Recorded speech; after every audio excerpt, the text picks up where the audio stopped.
Okay, do men score lower on average compared to women on their statistics finals? Uh-oh, it's getting personal here.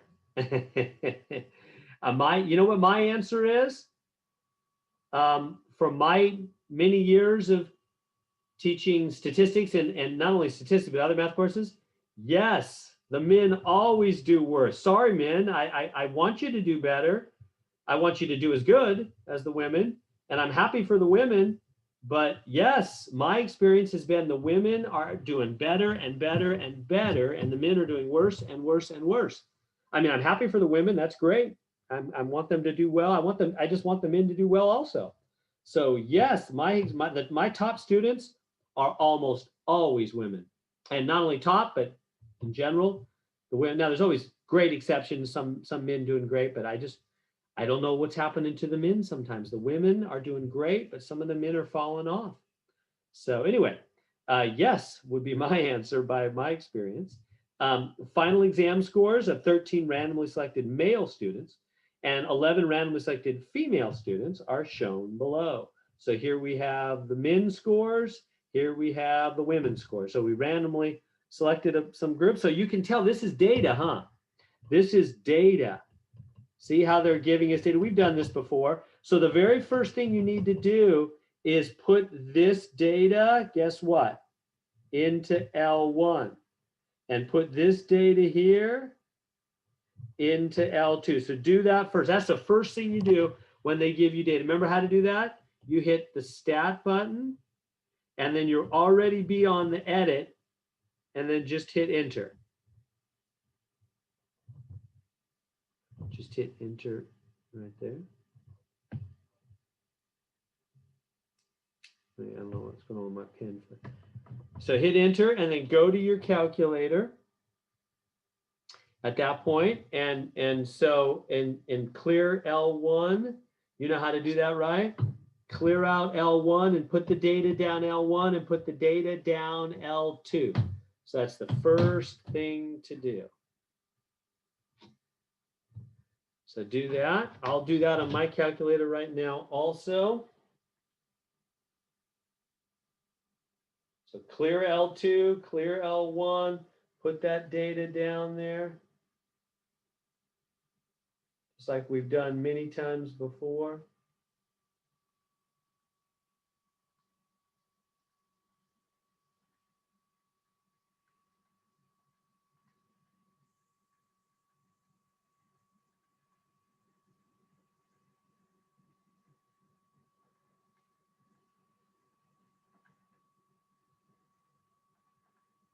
So I'm getting it on my calculator right now. It's a little bit of a tedious process.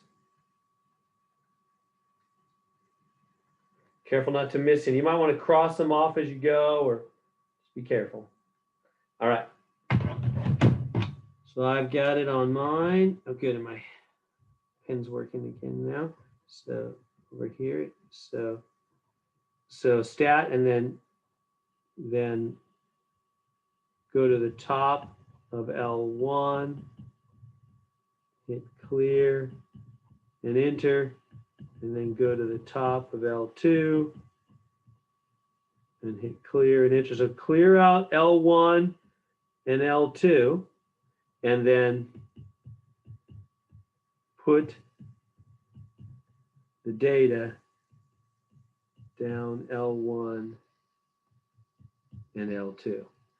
So we all good there so far? So step number one, go to stat, go to stat, clear L1 and L2, and then put the data down L1 and L2. As soon as you've got that data down L1 and L2, now we're ready to do business. What's the claim here?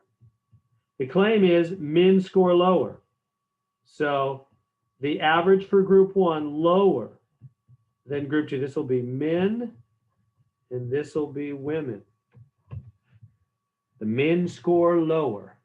mu1 is lower than mu2. That's what's being claimed. Yours might say higher or equal or different. If it says different, that's not equal, right? Okay, and so now for this study, we should use, we're going to use a two population two population means, again, independent. These are just two independent groups. So choose two population means independent. Let's come down and do the HO and the H1. The HO, get rid of this. Please enter a decimal. I don't know why it says that. That's crazy.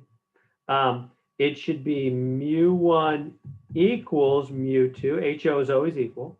And then mu1, in my case, less than mu2 because the claim was less. And so one of those two needs to match the claim always. All right. And you know what to do with the evidence, right? Weak evidence for HO. Strong evidence will lead us to H1 always. Okay. So now what do we do on our calculator? Let's go down and look at the, I don't have it right there. Let me go up. There it is. Exam notes. There it is. It says it right here. Use the two sample t-test, which we're about to do.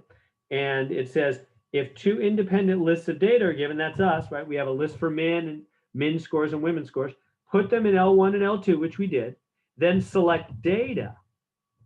List 1 is L1, list 2 is L2, frequency is 1, frequency 1 is 1, and frequency 2 is 1. So that should be pretty easy once we've got it all in there. So now step 3, again, we go to two sample t test. So go to two sample t test. You know, stat, go over to test. Two sample t, which is number, I think it's number 4. Let me do that again, make sure. Yeah, number 4, two sample t test. This time choose data, highlight data, and hit enter. We've got to go with data this time because we put in data, right? And then list 1, list 2, and it'll say frequency 1, frequency 2. And what are our numbers there? This will say L1, L2, 1, and 1. It probably already says that, and you can just leave it. It almost for sure already says L1, L2, 1, and 1. So you can just leave it. And then you just pick whatever your H1 is. Mine is less than, right? You just get that from H1 right there. Pooled is always no. Pooled is always no.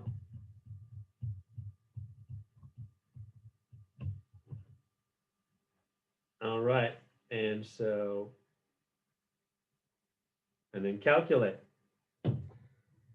And when you do, I'm getting a test statistic t equals negative 2.455. Whoops, sorry. 455 and a p-value, I'm getting 0.0112. 0.0112, 4 places. And then now it's time for the test. Is the p-value greater or less, or what's up with the p-value?